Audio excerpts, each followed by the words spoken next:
The shops were closing. That thought kept running through everyone's mind as they rushed through their errands. In just a few hours, every store would lock its doors and stay shut for days. No exceptions. No emergency runs to grab forgotten items. This was the reality of Christmas Eve during the 1970s in Britain, and families knew they had one shot to get everything right. The local butcher had been awake since 4 in the morning. His shop filled with customers before sunrise, all coming to collect the turkeys they had reserved weeks earlier. Nobody showed up hoping to buy a bird on the spot. That would have been pointless. You had to book ahead, pay money upfront back in November, or you simply wouldn't have a turkey for Christmas dinner. The butcher kept records of every order, matching names to birds, making sure each family got exactly what they paid for. Outside his shop, a long line of people waited in the cold darkness. It was only 6:30, but already around 50 folks stood there, hands shoved in pockets, collars turned up against the freezing air. They shifted from foot to foot, their breath visible in the morning chill. Through the foggy window, you could see rows of prepared turkeys hanging inside, each one already claimed by someone in that queue. When the butcher called your name, he would disappear into the back room and come out carrying your turkey. It was always wrapped in brown paper, heavy and cold to hold. People didn't mind the weight or the wait. This was just how Christmas worked. You did what needed doing, and you did it together with everyone else in town. The inside of the butcher shop had sawdust scattered on the floor. A coal stove kept the place warm, mixing its smoky smell with the scent of fresh meat. The butcher wore a striped apron marked with stains from his work, but his mood stayed cheerful despite the long day ahead. He knew every customer personally, greeting them by name as they came through. This single day brought him more business than any other time of year.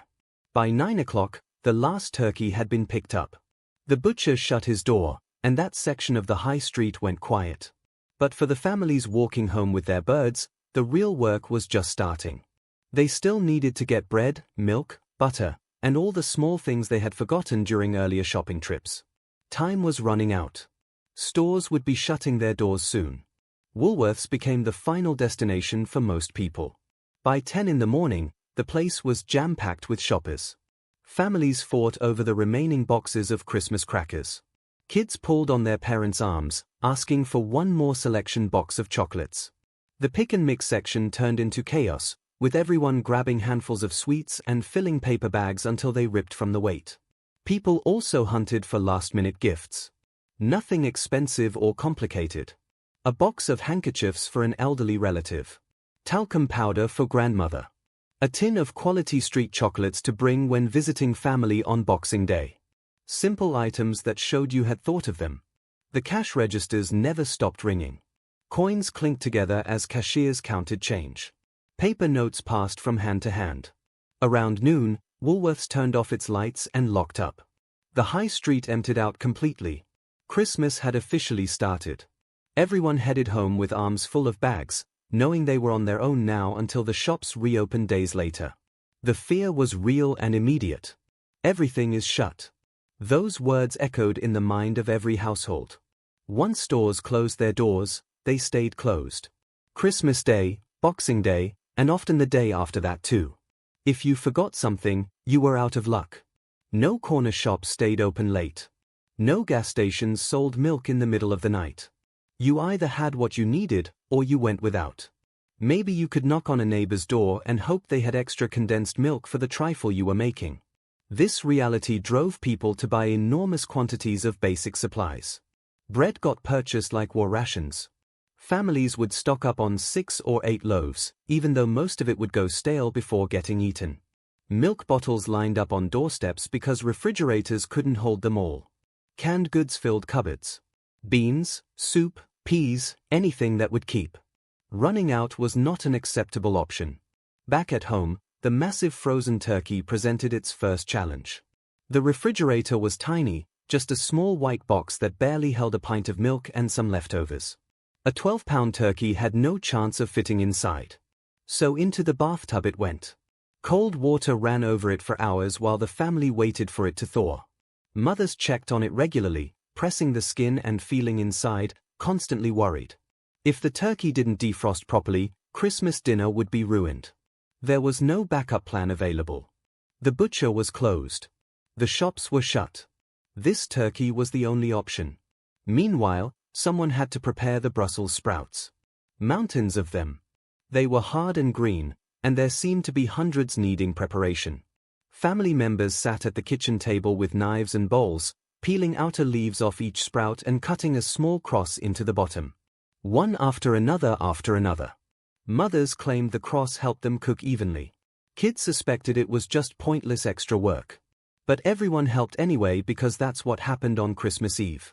The trifle required its own dedicated time and effort. Someone brought down the large glass bowl from the cupboard.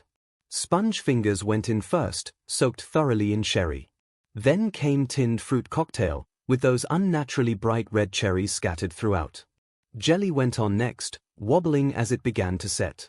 The custard layer came from bird's powder mixed with hot milk. Finally, cream got whipped from a tin and spread on top, decorated with hundreds and thousands that would bleed their colors into the cream by morning.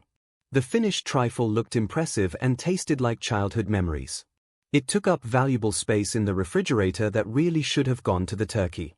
As evening approached, the house filled with cooking smells. Onions for stuffing. Butter melting in pans. The sweet aroma of mince pies baking in the oven.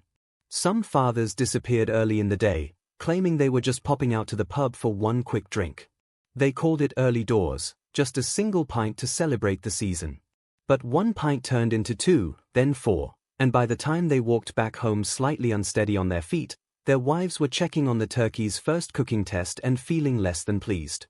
The pub on Christmas Eve was absolutely packed. Standing room only. Every regular customer showed up.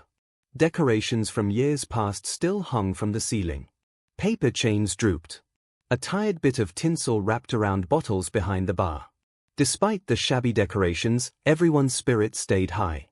The landlord kept the fire burning strong, pulled pints until his arms ached, and ignored closing time when it came because it was Christmas Eve and some rules were worth bending. At home, the fancy drinks came out. Bottles that lived in the sideboard most of the year, saved for special occasions. Advocaat, thick and sweet like liquid custard, mixed with lemonade and lime cordial, topped with a cocktail cherry on a stick. The snowball. Mothers sipped theirs slowly while sitting by the fire, feet finally up after a long day of preparation. Fathers poured themselves sherry and pretended to enjoy it. Centano waited on the side along with Babicum, identifiable by its little deer logo. The fancy drinks for adults. Kids got lemonade, or if lucky, a tiny glass of something fizzy with a cherry floating in it. They pretended to be grown up, thought it tasted awful, but drank it anyway because it was Christmas Eve. The television played in the corner. Carols from King's College Chapel on BBC One. A young boy's solo voice echoed through the chapel as he sang Once in Royal David City. Everyone stopped their conversations for a moment to listen, because this sound meant Christmas was truly beginning. Later came Val Doonican or another Christmas variety show. Safe, wholesome, comforting. Mothers half-watched while wrapping final presents.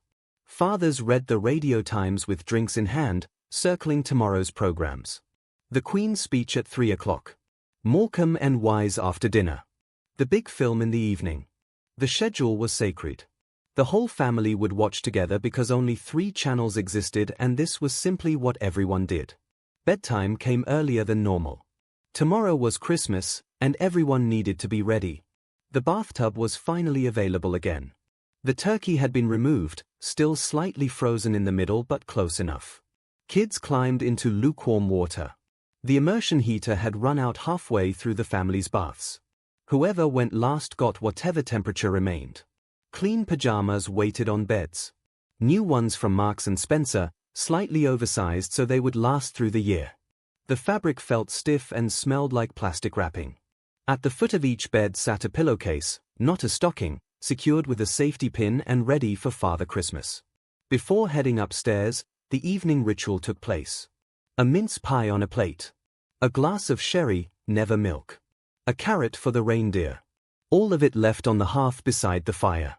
Kids knew the truth, of course they knew, but they played along because some traditions mattered more than honesty. Parents kissed their children goodnight and tucked them under heavy blankets. Bedrooms were freezing cold. Ice already formed on the inside of windows. But kids were too excited to care about temperature. Somewhere in the house, floorboards creaked.